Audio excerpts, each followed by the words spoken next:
শুনেছি তোমার কাছে যদি কেউ কিছু চাই, ফেরাও না খালি হাতে, দাও চরণে ঠাই। মা ও গো মা, ও গো মা শ্যামা মা,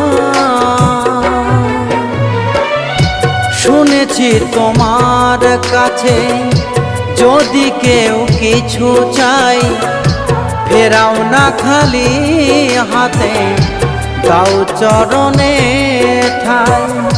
তোমারই চরণ তলে রেখো আমাকে, তোমারই চরণ তলে রেখো আমাকে। ও গো ভব তারিণী